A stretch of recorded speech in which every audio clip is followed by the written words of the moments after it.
You guys had no idea that we were going to be doing 2 back-to-back fire episodes with amazing guests, did you?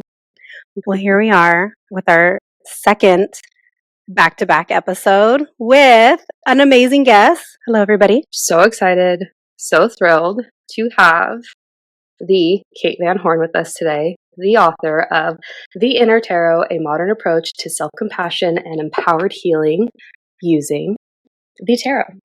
Hi, Kate. Thank you for joining us today. Thank you so much for having me. I'm so excited for our conversation. We're so excited. We've been waiting for this for a while. Mm-hmm. When we saw the email come through, I saw it, and I believe I messaged Nichole, and I tripped because we've been following your work for a minute. So I fangirled hard. Here we are. Yeah, right? Full circle. Gabby's the biggest fangirl. I really am. I don't even deny it. I'm Hey, just like fangirls. I'll take as many fangirls as I get, and I'll fangirl right back. Thanks. That's girlhood. Love it. Okay, so we're not going to do any of the usual, guys. We don't want to waste time. We want to get every minute we can. So, Kate, what are your big 3? So I'm a Capricorn sun, a Virgo rising, and a Gemini moon. Oh, I love That's that. a little spice. Yeah, for sure. Yeah. Fast thinking, hardworking. I love that. Does that hit for you? Does that resonate? It does. So I have 6 placements in Capricorn, all in the 5th house. So my sun, my North Node, pretty much everything besides my Virgo rising and my Gemini moon. So that used to be a really big part of my understanding of myself was the Capricorn, but actually in writing the book, I really embraced the Gemini. And I also have always enjoyed other people's like Gemini energy. I'm very drawn to Geminis. And then for Virgo, I feel like that's something I'm trying to harness more and look at more. Like I'm really intrigued by how my ascendant affects my chart. So that's like my latest study. Yeah, and Jupiter is about to cross your Gemini moon at some point. So that feels, do you mind if I ask what house it's in? 10th house. Your Gemini moon. Oh, okay. So this is a big career year for you. That makes a lot of sense with the drop of the book. Yeah, how exciting. Congratulations. Yeah, thank you. I think it's so cool when people are able to do what you just did and like immediately understand like what's going on. That's so neat. Well, I think it's so cool what you do and everything that you expressed in the book, and I can't wait to get into it. But do you mind if I ask if you were an 89 baby? I was 92. 92. Oh, okay. Very nice. We're the same age. Nice. Yeah. So that's so 90s cool. Kids. Yeah. Nichole was born in the 80s, and I think she thinks that's like the best era and decade, but I'm like, I don't know. I feel like I love the vibes of the 90s. No, I love 90s vibes. No, like I don't really like 80s. It was just great because that's when I came into the world. You were the gift of the 80s. Yeah. I was the gift. So, that's why it was a great decade. And I came in there just her. So. Except for Dirty Dancing and Coming to America. Those were like the other really good things that came out of the 80s. Other than that, nah. Okay, yeah. Kate, what is your human design? I'm a 6-2 generator, sacral authority. Okay. Past lives, many past lives. I love that. Many. Yeah, and that's like endless energy as the generator, and you just have that immediate yes or no. So I definitely follow that. I mean, it's pretty intuitive, but I'd also say the generator comes through. Like I can't imagine being anything else. I know it's the largest, population is generator, but I just feel like it's very clear when I'm in flow with my work. I just keep going and going. Yeah, for sure. Love it. Okay. And if you could give a reading, whether it's one of your psychic readings or a tarot reading or both, to anybody, famous, not famous, dead, no longer living, obviously, alive, whoever, anybody at all, who do you think you would pick? So like standard, but I have to say Taylor Swift, like right now. Someone else said them, yeah. I mean, like, it's a great opportunity. Yeah. So but I actually was asked this recently, and someone who's no longer with us is the creator of the art for the deck, Pamela Coleman Smith. I would love to sit with her and read for her. I think I know that I have the career I do because of what she channeled with the imagery of the traditional deck, and she really changed tarot for for what it was, and really like modernized it at the time. And so I would love to read for her, although I'd be very intimidated. Okay. And that's the last one. That's my fun bonus question. Okay, before I get to that one, favorite podcasts right now, or ones that you're really enjoying? We always like to get ideas of new shows because I only listen to 40, so I need to, listen to more. So I kind of dabble based on what I'm needing to learn about. I feel like I'll just like look up, the topic that I'm interested in. Like if I'm working through like hormonal health or something like that. I will say I don't listen to as many spiritual podcasts as I used to, just because that's so much of what I do. My friend Liz is a podcaster, Liz Moody, and I always tune in because I learn something. And I've also been checking out a couple like different feng shui podcasts because that's a new area of study for me too. And the names of them are escaping me in this moment, but I'm happy to send you what I've been dropping into. Yeah, okay. I would love that. And my last bonus question, because I always love the answers I get because they're so all over the place. If you could go to any concert of anybody living or no longer living, who would it be? Oh, let's see. I mean, I really love concerts, but I also feel like my favorites are the ones that are a little bit more intimate in setting, like smaller concerts are my vibe. Let's think. I don't know. Gosh, I wasn't ready for these. Can I say Taylor again? Yeah. I didn't make it to Eras, so I'll go. See what all the hype's about. Did you get to go see it at the movies at least? Yeah, I saw it at the movies. Okay. I'm a new Swiftie. I became a Swiftie like maybe 8 months ago, just because I saw her. Go ahead. Oh, I was going to say, can I ask what drew you in? Just that, like, seeing the work ethic, honestly, and the amount of attention. I was like, I really respect this. Like, I had never been a hater by any means, but I just was like, wow, you are so in flow. You're so in your genius, and you kill it. And we have to respect that. Women who take over like that, I just have to applaud. I'd go to Beyonce too for the same reason. Like, I love them all. Yeah. I'm not a Swiftie either. And not that I didn't like her, it just wasn't my vibe. I think I'm just like older, like she's a different generation. But I'm really into her ever since she started dating Travis Kelce. And I don't even like football or Travis Kelce, but I'm so invested. I'm into it, and I want them to get married and make beautiful babies. And okay. Well, thank you for playing our game.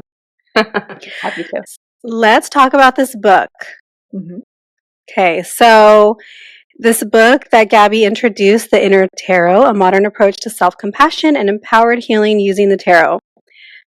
Okay, I have struggled with tarot for years.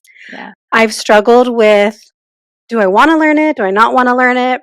I've had readings in the past, and none of them were very good or inspiring. They were all very doom and gloom.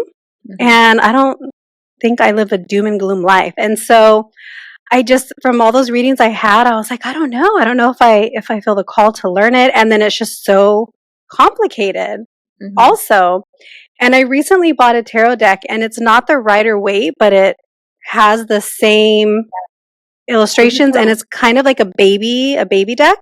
Okay. So it has all of the information on the card. So it tells you what it means upright, what it means in reversal. It's like a good way to kind of learn, and just all of the things that you would need to know. So that was kind of how I was going to start learning. And so then when I got your book, I was like, oh, perfect. Now I have these two things together. And your book really breaks things down so easily for like the newbie. So for the person that doesn't know anything like me. And I think, Gabby's definitely a more experienced reader, and I think she probably got, just as much value as I got from the book. Gabs, 100%. Do you want to speak to your thoughts on the book, and then we can let Kate take over? Yeah, for sure. I loved it. I just want to say that from the jump. So well done. I was telling Nichole, I was like, I wish that I had this as a resource when I first started learning the tarot, because I didn't formally train with it. That was actually probably one of those tools / modalities that really expanded my intuition, and you really speak to that in the sense of like, and you explain it so well, and it's so clear and concise and easy to digest. And I love that that's on par with like the aesthetic of the book, like the colors, the branding. And I also really just appreciated it's your technique, like you're sharing your technique with us. So that felt like, oh, like you read this way too, or like, oh, like I didn't know that this was another approach that you could take with it. So I really, really appreciated that. That's so nice to hear. Thank you both. That is amazing because, and I honestly think that it is such a complicated system. It's very intimidating. Everything that you said, Nichole, is so true. It's exactly how I felt when I got started. And it took a lot of time and trial and error. And then when I started teaching my tarot course, I taught 35 rounds of a course on Zoom. So 35 different groups, I saw their reactions to cards and I saw their reactions to my teaching. And I was so into it and so kind of obsessive about figuring out the best way to teach them that I would rewatch every group and I'd be like, I could say that better, or I could say that more clearly, or, oh, notice that question they had in response to what I just shared. So I was trying to like refine it over time, because I've read plenty of things about tarot that, although beautifully, put, felt a little too esoteric or a little too out there for me. I wasn't able to like connect it to my actual practice. And I was trying to bridge the gap between like modern everyday experiences and these very like antiquated like themes and something that dates back so far into the 15th century. I'm like, we got to make this a little more simple. We got to make this more streamlined. Yeah, definitely. And it is. So I remember when the day I got it, I said, okay, I got to read this book. And I couldn't put it down the first night. But I was like, I need to put it down because it's not meant to be read from cover to cover. There's exercises in there. Yeah. And I remember I was so excited to try that exercise, one of the first ones. And all of the cards that I pulled with the questions really felt like they landed. And I was like, oh, this is really interesting, because I don't think I had really pulled one of these tarot cards maybe more than once or twice before that. The fact that they felt so on par with the questions that I was like, wow, okay. And yeah, it was just so good. And I started to understand it a little bit better. The way you broke it down so simply, I was like, oh, I could totally do this. Like, this isn't that scary. And I have this baby starter deck, and it'll be fine. I'll be a pro in no time. I'm not a pro. You'll get there. Yeah. But, so is that kind of what made you want to write the book, was going back and seeing all of the groups and people's experiences, or? Yeah, I had always wanted to write a book about something, but I never knew what it would be about. And then I fell so in love with tarot that I was like, okay, this obviously is what it will be. I definitely knew that I wanted to integrate more like embodiment practices and actual like next steps you can take in a reading, something you can do, an action, because that's, that was really inspired by my readings. So the course was kind of how I describe the cards and how I break them down. But the practices are from all my clients, who I would sit there and I would read for them, and they'd be like, but what do I do about it? Like, yes, I feel seen. Thank you. But what can I do to shift it or change it? And then I had to get creative with that component of it. So it was kind of blending the two intentions together. How long did it take you to write this? Because writing seems just so scary to me. The idea of writing a book is daunting. So much so that I don't ever want to write a book because it looks scary. And I'm like, I don't have that many ideas in my head to put on paper. So how long did this take you? 4 months.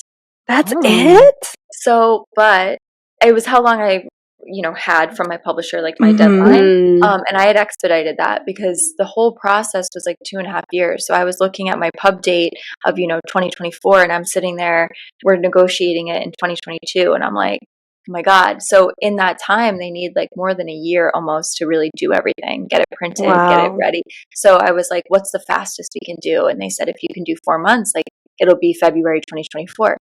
So that was why I chose, to do it sooner.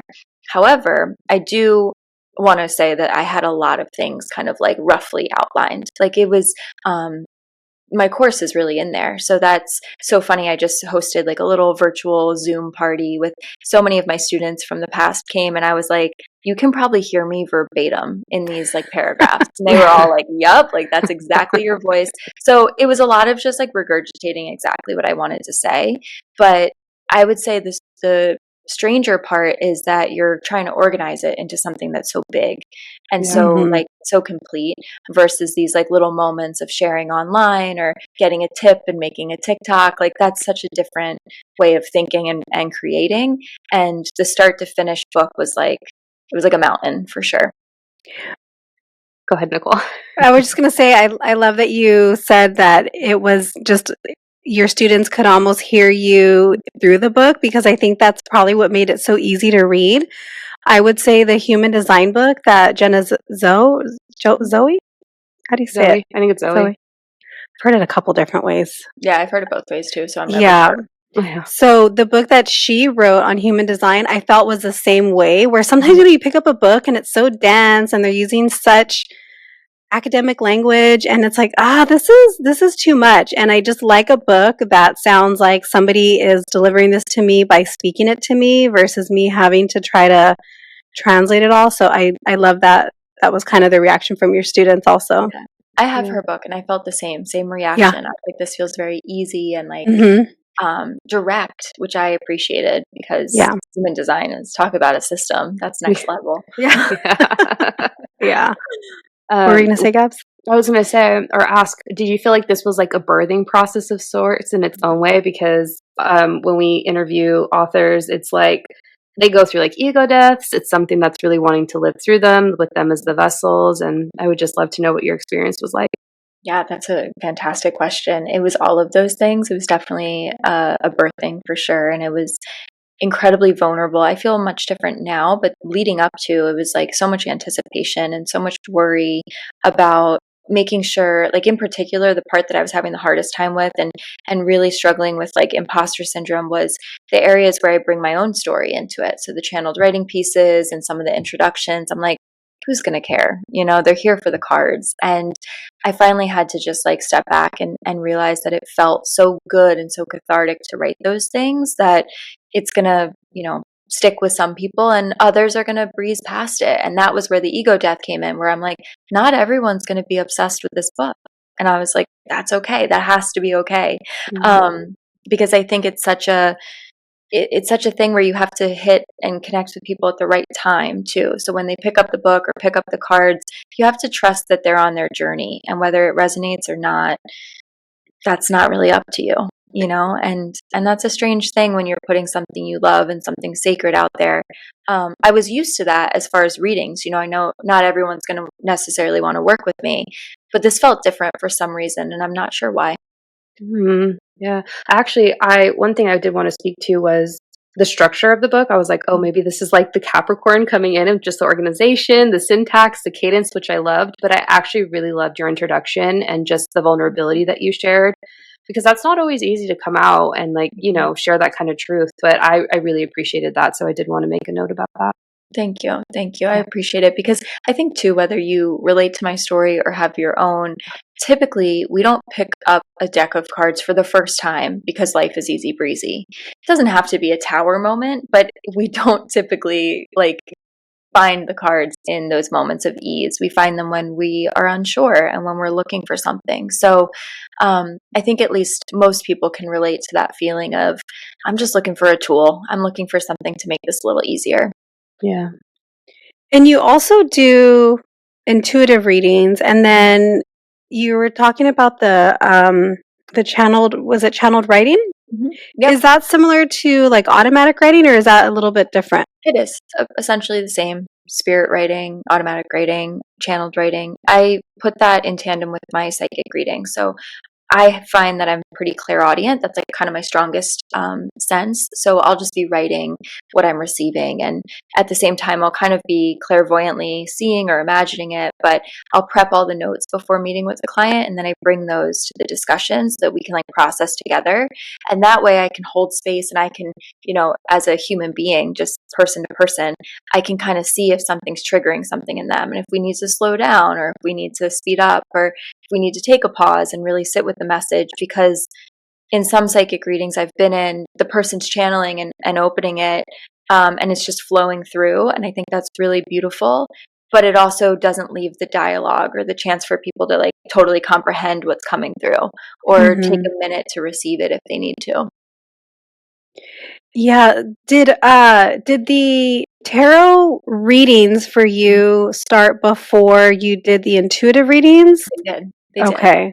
But I started to get so comfortable with tarot. Like I felt like even the fact that it was like physical, I could shuffle the cards and feel them. It dropped my body in. And then I started to notice my other clairs were more activated. So over time, as I started to learn the cards, they would like speak to me. And I feel like some readers can relate to this, like becomes sort of this little portal of energy you create with the cards in front of you. I know many birth chart readers feel the same way. It's like just looking at it and having that tool in front of you kind of opens everything up. Yeah, I would agree. I started with the charts and then I was like, oh, wait, there's a whole other component of intuition that needs to be brought in. And then I realized that psychics are, this is one way to do it, but psychics are reading the dimensions and energies of the stars. So, yeah. Exactly. I did a card pull today before, and I've been trying to use one of the questions that was in the book of what card would like to introduce himself to me today. Well, I like that. So that was the question that I asked. And I got the death card. Such an introduction. I was like, man. I had a feeling you were going to say something, either death card or tower. Or something. Yeah. I got the death card and I was like, okay, I know it doesn't literally mean death, but it's one of those cards, I think, that has a lot of stigma around it. And so, this says upright, endings, beginnings, change, transformation, transition, all really good things, but it's labeled as death and it, looks scary. And I just kind of wanted to ask, what was your initial thoughts when you started and you would get maybe a card like this versus how you think about these cards now when you're reading for yourself? Totally. So I went through very similar to you, that feeling, that reaction of like, what the heck? Why is this here?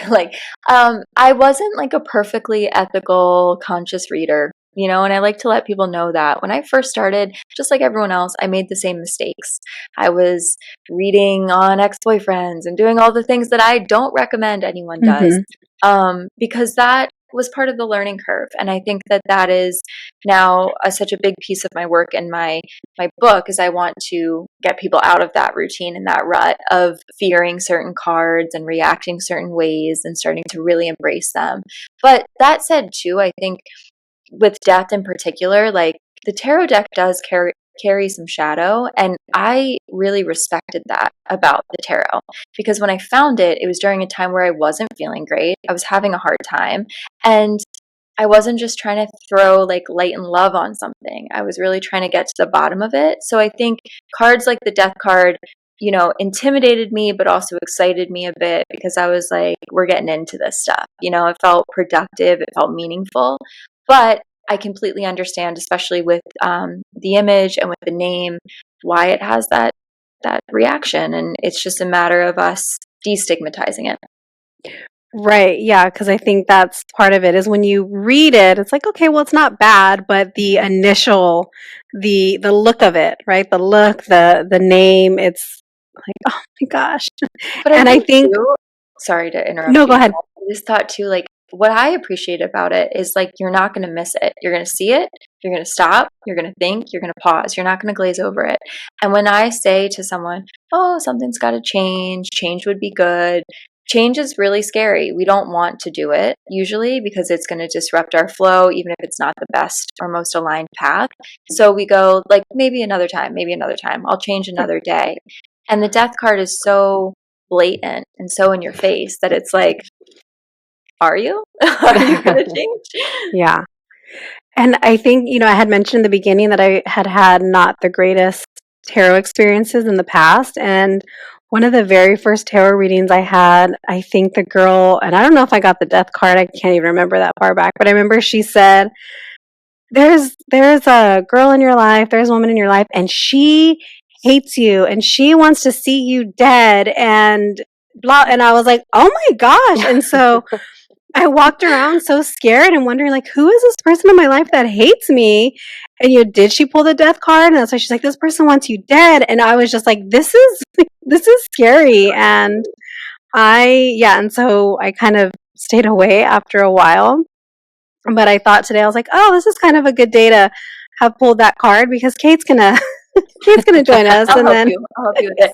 I mean, she'll talk me down. Yeah, that's probably something that infuriates me more than like anything else is like really, really unethical reading like that, and just the fear and the scare tactics to get people kind of sucked in. It's very theatrical, it's very dramatic, and it's what created all these stigmas and all this shame around the tarot deck to begin with. So when it came to my course too, like kind of to go full circle back to that, I wanted better readers in the world, like I wanted people to know what this is about, because your first experience with the tarot reading is going to shape the rest of your relationship, not just with this tool, but with other ones too, like spirituality as a whole, divination as a whole. So it's important. Is that what your course does? You kind of prepare new readers to go out and give offerings, or are they kind of coming in just wanting to learn how to read for themselves, or is it a variety of? It's a variety. So I'd say like most people come in wanting to read for themselves. That was my intention too originally. But we get so fascinated with them and the storytelling piece. Even if it's just reading for friends and family, I still want everyone to know what's respectful, what's responsible, how to treat their cards with care, and ultimately how to also like have boundaries, because that was another thing I had to learn was like my friends and my family wanting a card pull and it just not feeling like the boundary wasn't set, so it's even that we have conversations about that because it's just important.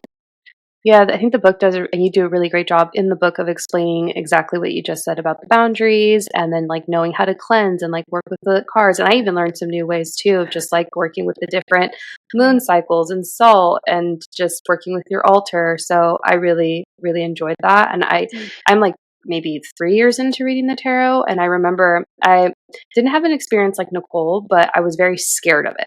Yeah. For whatever the reason, just because of, again, the stigma and coming up as raised Catholic. So, but it felt like it was calling to me. So it was like, okay, like I need to work with it. And even now, like I will be learning the tarot for the rest of my life just because of the history, the education, and your book also speaks to that too, of the history of it, which I really love as well. Good. Oh, thank you.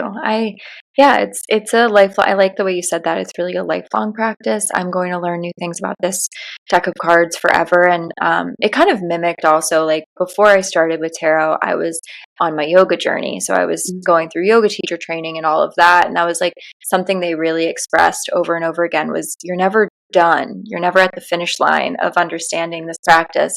It keeps going. So tarot is the same way. Mm-hmm. I was laughing, Gabby, when you were talking about the pieces in the book that you really liked and the ideas of like cleansing and salt. And I was thinking, well, of course you did, because that was a page that I bookmarked. Of course. We're the same. Kate, I don't know if you know this, but Nichole and I were born on the same day, exactly 9 years apart. That's so wild. Yeah. I copy everything she does. Everything. It's out of like, love, because I want to be as cool as her. Not quite. It's really interesting. That's such a strange. Yeah, two sides of the same coin. We were told we're twin flames recently. I can see it. We had our soul contracts read, and we had the same contract, the same everything. So she's like, I think you guys are twin flames. And I was like, that makes sense. Yeah. It does. It feels right. What's your sign? Cancer. Mm-hmm. We were born on the solstice, so. That's incredible. That's not wild. Cool. Yeah. A powerful duo for sure. Mm-hmm. Yeah. Thank you for saying that. Gabby loves being told she's powerful. Okay, so besides being an author now and a tarot reader. Like, what are some of the other offerings that you do or some of the practices that you have? Because even I love your page because you're always sharing something different. And you did a reel recently talking about kind of decluttering the home and a good way to rid the home, because I'm somebody, if somebody gifts me something and even if I don't want it, I have a really hard time letting go of it. And you kind of spoke to that. So you're always sharing something new and different. So tell us a little bit about you as a whole and not just you as an author. Totally. I think that really anything can be an intuitive practice. I think whether it's how you choose to feed your body, move your body, the types of relationships you keep, the way you show up in them, how you communicate, it's all an act of intuition if we allow it to be. If we get out of our heads and into more of that like spiritual flow and that connection to spirit. And I think the home has been something that's been always interesting to me. I just was focused on tarot, but I was seeing how after teaching it for so long and making that such a big part of my work, that the home and space stuff was really calling. And I started to wonder if I could read a physical home, if that could speak to me like a person's energy, because I believe it's kind of like an extension of our aura. We have so many memories and experiences here. It creates this imprint of who we are in the walls and the stuff. And then our decisions we're making are very subconsciously led, but very obvious, like the clutter we keep, where we keep it. I just started to get really fascinated by that. So that's a newer part of my work. I did get certified in feng shui to add that element into, but the bulk of my work is honestly psychic readings. Although I'm so proud of the book and I hope to write more, my client work is like my kind of bread and butter. That's my day to day, is spending time in session with them. And it's my favorite part, is like that one-on-one connection. And occasionally I'll mentor someone if they feel called to like learn themselves, work through their own psychic abilities. But yeah, it's a blend of those like pillars, but everything's rooted in this idea that we can feel empowered in our intuition, and therefore we can live a better, more authentic life. And where did you get trained? Where was your psychic school? Yeah, as Gabby likes to call it. Psychic school. I've had a few teachers. I've had a few teachers and mentors over the years. Some I worked with one-on-one and they did like trainings with me. Others I worked with in like group settings. I'm happy to share like all of their information. I think that the thing about psychic school is I don't think it exists. I don't believe in certification for psychic work. But that's personally me. So I have a question. Okay. So in terms of like, because you're in it, you do this professionally, you study as a hard worker does and continues because it's a lifelong learner, right? How do you separate yourself as a reader and just like, disconnect if you ever do? Because sometimes it is a lot to like be in the work, do the work, and that be your bread and butter. And I guess just what does like you outside of the spirituality look like for you? I would say me outside of the spirituality is still an empath, yes, but also a creative. I think what really like I love doing is problem solving through creativity, seeing whether it's like something I'm creating in my business or anything like that. I'm super entrepreneurial. So I just enjoy being like lit up and following those little sparks. And I think that, maybe I can't paint a masterpiece, but I enjoy living very creatively and constantly coming up with new and refreshing ways. I like to challenge myself that way. So that is kind of how I show up in all areas of my life, even outside of my work, is pretty creatively and really centered around like, how could I make this more interesting and more authentic to me? How can this light me up even more? Yeah, that sounds very aligned as a sacral generator with the fifth house stellium. Yes, it's all creativity. And I think my inner child work has also led to that. I had to do a shit ton of it and get really in the thick of like freeing her from this responsibility and this feeling of everything that she had kind of gone through and letting her really run free and play. And I think just like playfulness even is a huge part of my life. And my friends will laugh. They'll come over and I'll be like, doodling on the couch, coloring in coloring books that are like Disney princesses. They're like, this is so ridiculous. But that's me. I want to let I want to let my inner child like be free. Mm-hmm. Who's your favorite Disney princess? Oh, I love Belle. I was going to say Belle. Yeah, I found a new appreciation for her. Yeah, I was like, she's, she loves to read, and yeah, I liked her. Yeah, she's a good one. So you might have been asked this a few times already, but Gabby and I both had the same question earlier, separately from each other. Do you think that creating a card deck is in your future? I sure as hell hope so. We think that'd be so cool. We'll buy it. Thank you. Like, let's clip this right here. I'll send it right to my publisher. 2 buyers. Yeah. Yeah, we got 2. In full transparency, it has been discussed. It's one of those things where I'm so deep in the hole of tarot, proudly, that I can't compromise the art. I have to be really particular about that, and the vision, because that's really all that tarot is.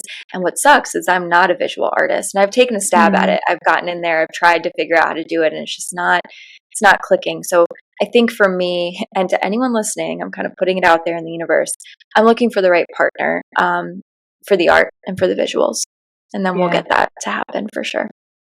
We just did an episode that came out recently with a group of 2 sisters, and they just also put out a book, and they were talking about how it kind of came to be and how they just kind of accidentally manifested it one night, and they were like, this is what we want to have this kind of book, and we want it to be easy and seamless. And then a week or 2, no more than 3 weeks later, it was sometime in that period, they got a call, and it was everything that they needed and everything lined up, and they were like, this is perfect. This is exactly what we asked for. Like, it couldn't have happened better for them. So I hope for you that it also comes nice and easily the way it did for them, because it was just packaged so nicely for them, and it was very seamless, it sounded like. It happens sometimes, and I think my book wasn't like the easiest thing in the world. Like, I had to write a proposal and stuff, but my process of like meeting my agent and so on, and my editor, was actually pretty seamless too. So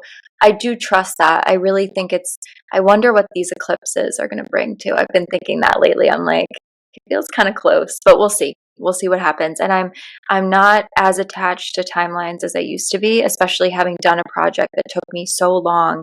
And I was talking about writing this book in like 2018, 2019. I was like posting on social media that I wanted to write a book about tarot.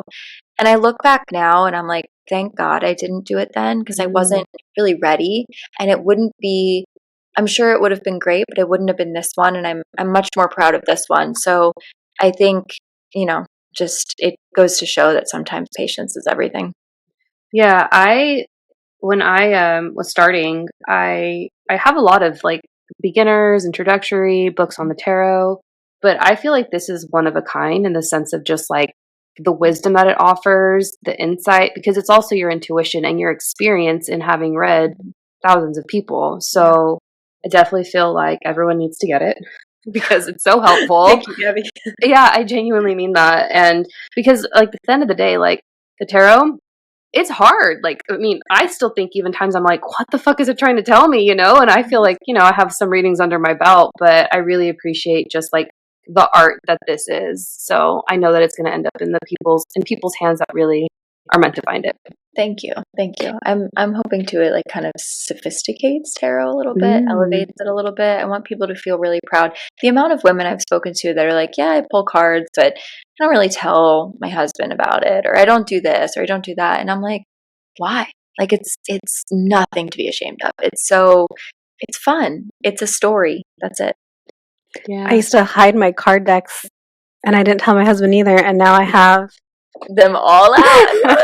That's and he's just like, he's like, okay, what are you doing? I'm like, I'm talking to my pendulum, okay? I'm asking it questions, and he's just like, all right, whatever. I love it. It's like not even a thing anymore. So you also recently posted a podcast that you were mentioned on. Mm-hmm. So are you a celebrity reader too? And are we BFFs now with the Vanderpump castmates? We've watched that show for a while. But what's really funny is I've never watched the show, and I've told Katie, I'm like, truly, I've never seen this before. And she's like, you're Oh, lying. I'm like, wow. no, I've really never seen it. I watched it for the first time the other day because I was like, all right, I guess I should get familiar. But yeah, I've never been a big Bravo girl, but it seems fun. It seems like I missed a really big scandal. I know that. I was Big like, scandal. they keep talking about a scandal that I was Scandal not. ball. Scandal. But yes, I have read for some celebrities for sure. How exciting. Yeah, it's fun. It's Yeah. also it's really interesting because everyone's in the same spot. Like everyone's a little unsure and uncertain, and everyone has the same insecurities. And I've read for definitely some celebrities, but then a lot of influencers too, who like I think there's a little slightly different, Mm-hmm. range there. And I'd say what's so fascinating to watch is how we're all like afraid it's going to go away, like whereas it's a very interesting phenomenon of like at any moment this could just break. And, it's not necessarily truth, but it's fascinating to watch that like through line from person to person who has a community and an audience online. Yeah. Actually, go ahead, Nichole. No, I was just going to say, do you find that the energy between like a celebrity, an influencer, and an everyday person is similar? Because at the end of the day, we're all just people anyway. Or do you find that their energies maybe show up a little bit differently? Because I think, Gabby, you had mentioned that when you did a reading for an actress that her energy was maybe a little bit different, like more like I don't know, present or confident or something to that effect. Yeah, I would say that. It depends on the person, but I've noticed like sometimes a little more guarded, understandably, like they kind of want to protect themselves, and it just takes a little longer for us to drop in. Other times they're super open to the point where I'm like, whoa, you are really putting it out there. And that's fine. Like I'm here for it. But yeah, I'd say there's what I've noticed, and I'd be curious if like Gabby's seen the same, is like kind of like a feeling of their energy's very much pulled away from themselves. Like because so many people have so many opinions, it's also like I really work on protection with a lot of people who are in the public eye because there's a lot of pulling, strings, almost cords that they don't even necessarily realize are there. And that I can kind of feel like the multi-dimensional part of them that has been created because they're like being a little bit of everything for everyone. Yeah, I think that's a really great description of that. And I definitely sense that in my experience. And that actually segues me to the next question that I wanted to ask. So you have thousands of readings under your belt and you've trained many people, which I think is amazing. What would you say about like the patterns that you see within your specific business? Because, we have a lot of psychics that we interview and just psychic friends that we're so lucky to know and work with. And each one of their businesses is so different in nature and just what they see. So I'm so curious as to what your experience is.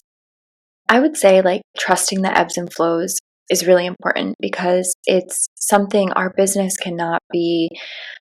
It's not like a constant upward climb. Like occasionally I'll notice a month where things are slower and it's like I needed that. I have to trust that like spirit was protecting me and my energy and giving me a chance to be creative for a bit or just be in my life, be present, not worrying about necessarily holding as much space. So going with those ebbs and flows and knowing that it's going to be really natural, and leaning in when it's really picking up, like when it's a season of everything feels good, everything feels inspired, amazing. Celebrate that, but being present in the fact that it's going to change day to day. Beyond that, though, I'd say the biggest thing is not, this is more advice for the business owners and the psychics who are offering things formally. I would say fuck the rules as far as business goes. Every single time, including with this book, every single time I tried to follow what was the obvious route for promoting or sharing, it has fallen very short. And every time I've just kind of leaned into what feels like me, it works because people can sense that, and more than any other business. So throw away the business books. Honestly, I used to read them all. I tried to implement it and like, it's not the same. I love that. It's just not. Do you find that your tarot offering versus your intuitive offering, that there's a difference in the energy level that it kind of like takes from you? Because we've spoken with like for example, someone who is a psychic medium, so they're offering Mhm. either or, and I've heard it from one medium where for her it doesn't take as much energy. And then we've heard from another medium where they said, I can't do more than maybe 2 mediumship readings in a day because that drains me. And so, do you find that one is easier than the other? Like, do you have a limit on I Yeah, can't do more than 1 or 2 a day? Like, what's that totally. like? My limit is 2, but I bend that rule occasionally. Like, for instance, like I was just away for the book promotion, so this week I've done more 3-a-days than I usually do, but I try to be really consistent with maintaining just 2 a day. But that said, I will notice that sometimes I've done days where I just hit flow state and I'll crank out 4 and then I'll take 2 days off or 1 day off or something. And that's nice as well. So that can change. As far as the type of reading, I would say tarot readings used to be easier and psychic readings were much harder, but I think I've really refined my process enough that I can tap into the psychic readings and they don't feel as draining as they used to. And oddly enough, the tarot readings are starting to feel a little more daunting to me because I don't have as much of that like intimate kind of relationship with the energy going into it. It's more just feels a little bit more like problem solving or like coaching, with the Mhm. cards, which is fun, but it's different. So I noticed myself, my psychic readings are more popular because I infuse the tarot with it. The card deck is still there. I just bring a little bit more of my channeling process. Yeah.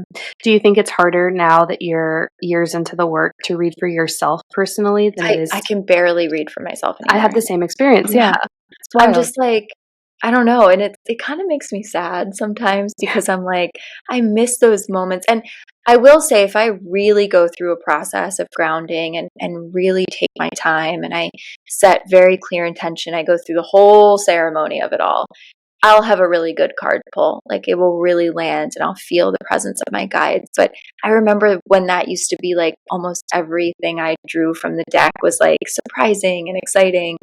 And now I feel like I'm just like constantly confused. Yeah. So I think my favorite thing is to have like other people pull for me, but I take the message. They don't have to necessarily explain it, especially like my fiance will pull a card for me often. And it's just the fact that he did it for me, I think gets me out of my head a little bit. Yeah. What would you recommend to the newbie, aka someone like me, who is just trying to dip their toes and not overwhelm themselves with just, these 78 cards and trying to remember all the meanings? How how would you suggest they kind of get started? Would it be 1 card pull a day? Would it be like a 2-card spread, 3-card spread? Like what would you say would be the best way to go about it? I think true newbie, like completely fresh to the practice, I think a card a day is plenty. I think taking a moment to sit with it first and to see what comes through for you intuitively, what you sense from it before you look it up is very helpful. It really validates how much you were already able to like pick up from the card. But beyond that, I think for some people, even 1 card a day is a lot. So in that case, I would say break it up, go by the sections of the deck and begin with like the earth element because it's the most 3D, the pentacle suit, and just start to study that. Play with that only and see from those 14 cards, and then move on to the water element, cup suit, and so on. Because I remember, especially the major arcana, was like so hard for me to really connect with in the beginning. And the other cards were a little easier to begin with. So that's another option if you want to like work through almost a study guide of the cards or my book. Begin with 1 suit, 1 element, really immerse yourself in it, and then move on to the next because you're going to see the contrast in energies too. Would you say to pull a card from those Mm-hmm. 14 to start with and then until you kind of okay. Totally. I'm a big fan of like consolidating your deck. Like I have many times only taken out the major arcana cards and done a reading just like that. Other times I've done, what we just said, I've taken out court cards. Like make it work for you. Make it flexible for you. Yeah. I love that because it doesn't feel so rigid and it has to be done this way. Because in my mind, I'm thinking, okay, well, I and I've always kind of wondered with tarot too, well, should I be pulling from the major arcana and then one from each? Like, I just didn't know how it worked, and that's why I just kind of stayed away, because it just felt so overwhelming. But I kind of like that idea of let's stick to 14 for a little bit and then see what comes up. And then it'd be really interesting if the same cards are coming up also, because that tends to happen, with the oracle decks, where you might be pulling the same card. I know for a while I was pulling the same card from the same deck almost every time I pulled. And I was like, okay, I get it. Like, I got the message, and then now I haven't really seen it very often, because I think they made themselves known to me. Yeah. So it'd be really interesting to see, is the same card coming up for you multiple times as you're in that period of learning about it. Totally.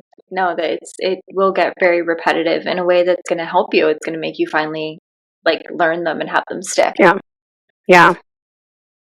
Kate, how many tarot decks do you have? I used to have so many more.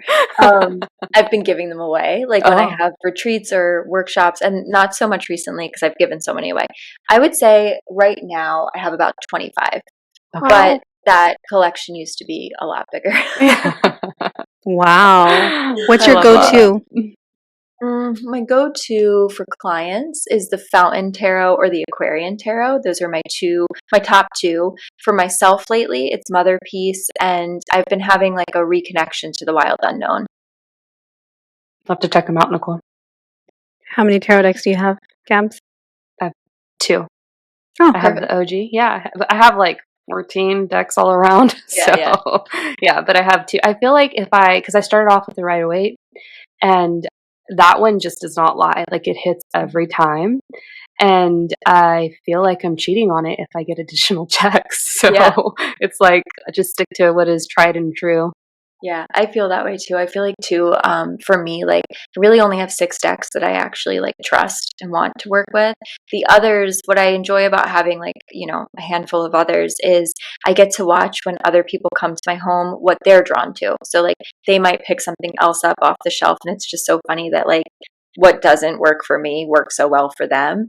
And I would say too that I use it sometimes simply to reference art. So not to actually pull cards or channel with, but just to learn from. They're kind of just a resource for that. Yeah. So we know that you're going to have a very big year because Jupiter's rolling through your 10th house of career over that natal moon. Man. We like to manifest on this show. And we have had some manifestations come through and true on camera when we interviewed the common mystics. So I would like to know where you just see your practice going, what you see coming for you. We want to know what you're working on so I can continue and we can continue to fangirl. Yeah, thank you. Well, that's really, first of all, what a beautiful thing to hold space for that verbal manifestation, publicly saying it, because that makes a world of difference in manifesting, as we all know here. It really does, to say it and to declare it. Because we already talked about it, I do really want a tarot deck to come through soon and to have it be a beautiful complement to the inner tarot.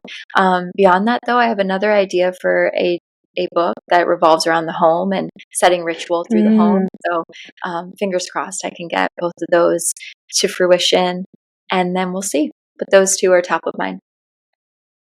Love it. Okay.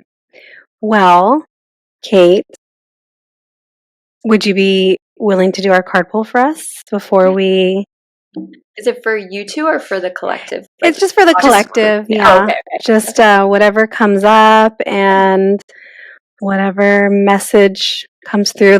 Oh my gosh, the last one brought me to tears. So I can't keep crying on this show. Oh, I say yes, you can. Oh gosh. Are you using the OG deck? I am. Yeah. Which is funny because I don't usually, but it hits every time. Okay, so it's a little deep. I have the 5 of Cups, the 6 of Cups, the Justice card. It's okay to mourn the versions of you that you had to let go of. It's okay to be sad or to be mourning and grieving some of the parts of you that it feels unfair to let go of too. So someone or anyone listening, if there are elements to life that are testing your ability to move forward in truth, it's still okay to recall the parts that don't feel as truthful or don't feel as authentic anymore, and wish that they could be a part of the forward motion. It's a little bit of each. What do you think of that? I'm so impressed at how you got that quickly. You're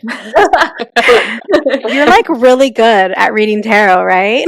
I've done it a little bit, and that, to be fair, someone else could look at these 3 cards and see something totally different. But I loved the idea of like the Justice card being. I'll break it down a little so people can hear how I got here. But the Justice card being the major arcana card, it's kind of the most adult-like, right? It's the most serious of the 3 cards because it's a major archetype.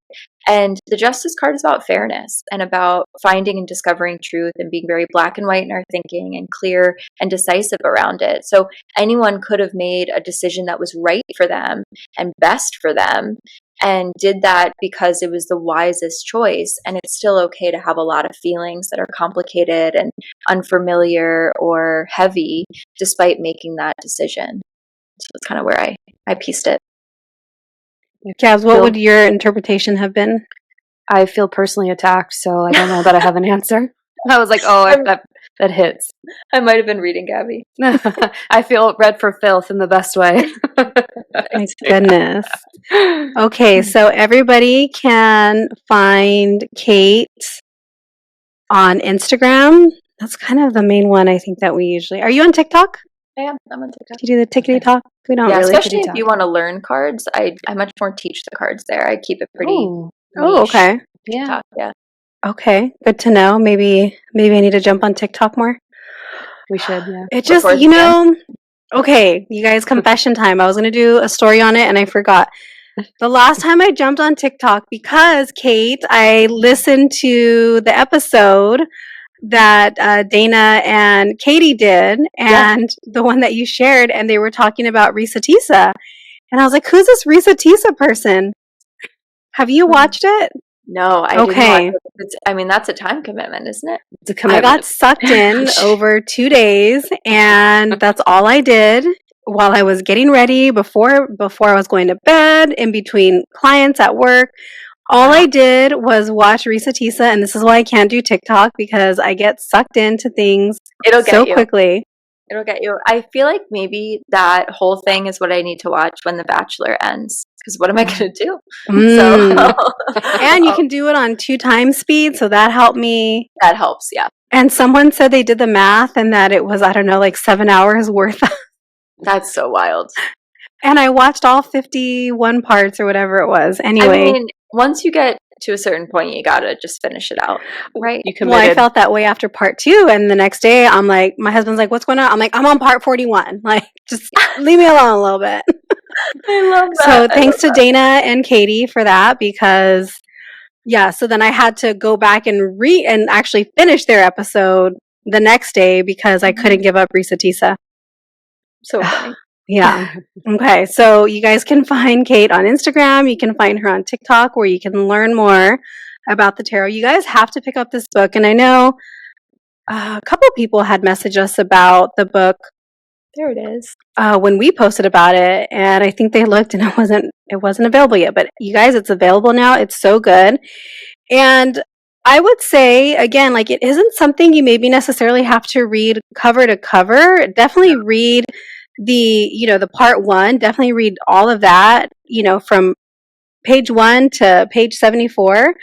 And I think the other parts are kind of nice because you can always go back to them too. Like, it's set up to almost be a guidebook, to where it's like, okay, I can read, like, what does the 7 of Cups mean? What does the 4 of Swords mean? And it's all in there, and it's broken down so nicely.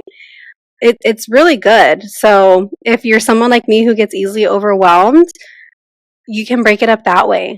And if you're someone like Gabby who doesn't, you're gonna finish it in a day. No, you still need it. Honestly, there's so much there for me too. I'm by no means do I consider myself a seasoned tarot reader, but I still learned so much from reading the book. Thank you you both.